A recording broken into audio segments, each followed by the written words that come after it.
আমাদের পার্শ্ববর্তী দেশ মোদী সরকার যদি মনে করে যে আমরা বাংলাদেশের মধ্যে ঢুকে ওই যে ত্রিপুরা দিয়ে ঢুকে, চট্টগ্রাম দিয়ে ঢুকে, কানিকনসা দিয়ে ঢুকে আমাদের বাংলাদেশকে দখল করে নেবে, আমরা তাদেরকে বলতে চাই আমাদের বাংলা দখল করা অত সোজা নয়।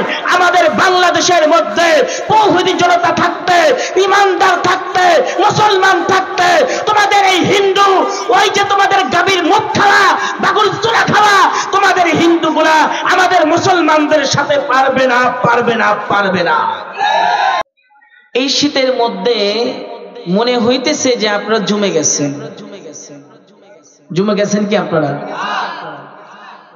রাস্তার ধারে মোড়ে মোড়ে বিভিন্ন মানুষ নিজের শরীরটাকে গরম করানোর জন্য কেউ চা খাচ্ছে, কেউ পান খাচ্ছে, কেউ টান খাচ্ছে। কি বলেন? আমাদের সময় দেখতাম শীত প্রখর হলে আগুন জ্বালিয়ে তাপ নিত। কি বলেন? এখন আর মানুষ এই গোল করে বসে তাপ নেয় না। এখন যদি 5 জন মানুষ এক জায়গায় বসে থাকে তো তাদের 5 জনের হাতে 5টা বলেন না কি থাকে? মোবাইল থাকে। কেউ কারোর সাথে কোনো আদান প্রদান নাই, কোনো কথা নাই, দেশের কোনো চিন্তা নাই। মোবাইলের মধ্যে কি যেন সারাদিন টেপে, ওই পাবজি নাকি বাবজি খেলে, আরো কত গেমস আছে এগুলা খেলতে থাকে। কোনো তাল নাই। দুনিয়ায় কি হলো, সমাজে কি হলো, এদিকে কোনো খেয়াল নাই। আলহামদুলিল্লাহ আপনারা পূর্ব মোহনপুর ও পূর্ব বাওয়াই তারার লোকজন খুবই সজাগ। সজাগ এই জন্য যে আজকে অনেক মানুষ এই প্যান্ডেলে বসছেন, প্রায় কানায় কানায় ভরে গেছে। যারা বাড়িতে আছে তারা মনে করতেছেন যে আমাদের জন্য তো বসার জায়গা নাই, যে কি হবে, বাড়িতে একটু কাঁথার মধ্যেই বসে থাকে,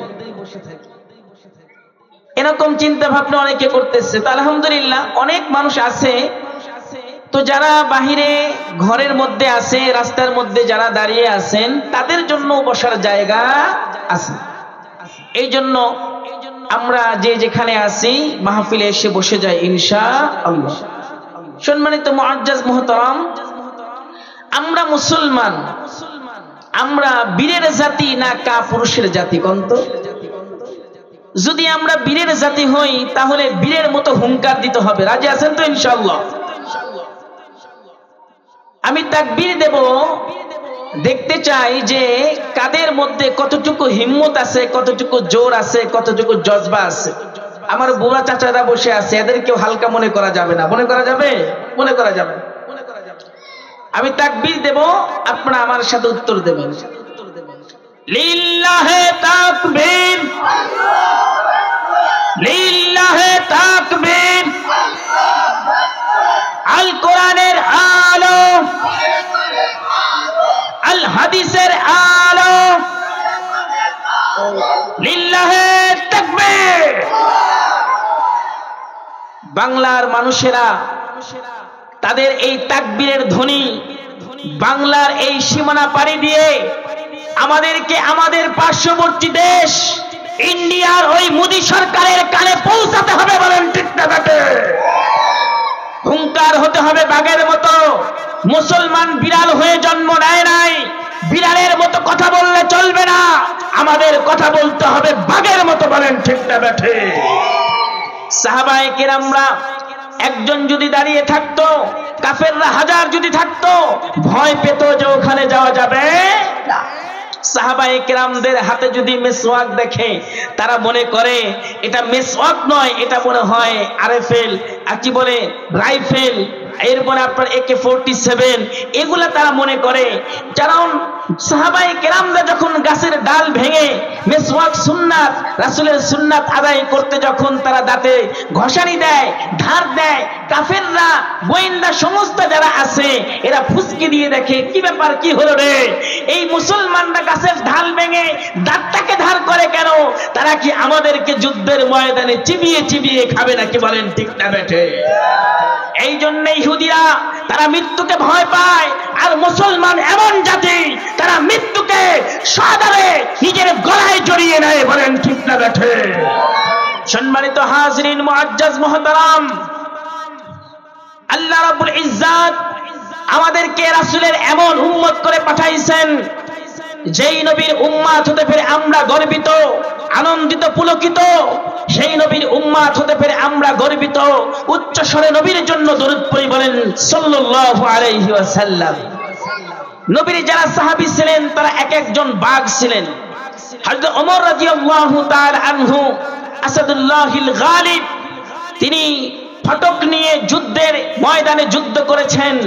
এটাকে 40 জন যুবক দ্বারা উঠানো বলা হয়েছে, উঠাইতে পারে নাই। কোথা থেকে শক্তি পায় বলেন? কে দেয়? মুসলমানের শক্তি যোগায় কে? মুসলমান সংখ্যার দিকে তাকায় না, মুসলমান অস্ত্রের দিকে তাকায় না, মুসলমান আল্লাহ রাব্বুল ইজ্জাতের মদদের দিকে তাকায়, বলেন ঠিক না বেঠে? এই জন্যে মুসলমানের রগে রয়েছে বীরত্বের রক্ত। তাদের রক্তকে তোমরা রাগানি দিও না, রক্তকে তোমরা বেশি রকম গরম করো না।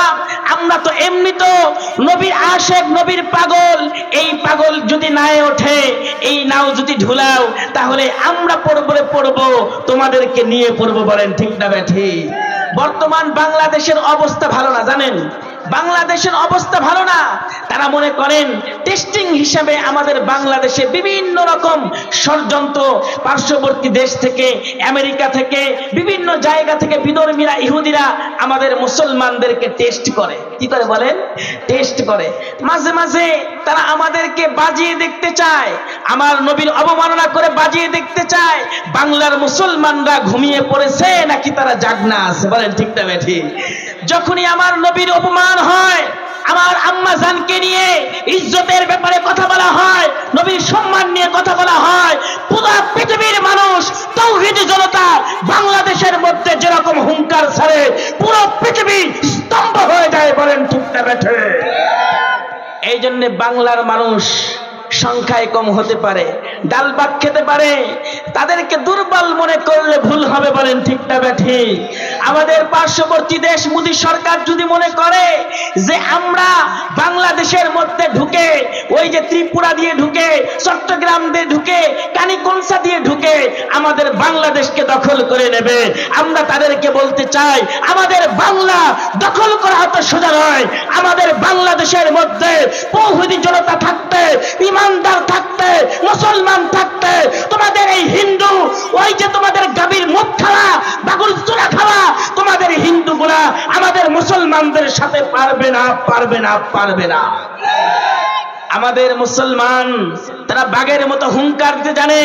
মুসলমানের রক্ত যখন গরম হয়ে যাবে, এই ঘুমন্ত বাঘ যদি জেগে যায়, তাহলে তোমাদের কল্লাগুলা ছিঁড়ে ছিঁড়ে ডাস্টবিনে ফেলবে, বলেন ঠিক না বেঠে? মুসলমানদেরকে তারা হালকা ভাবে নেয়। কি বলেন? তারা জানে না যে মুসলমান কি জিনিস, মুসলমানদের বিরক্ত না কি জিনিস।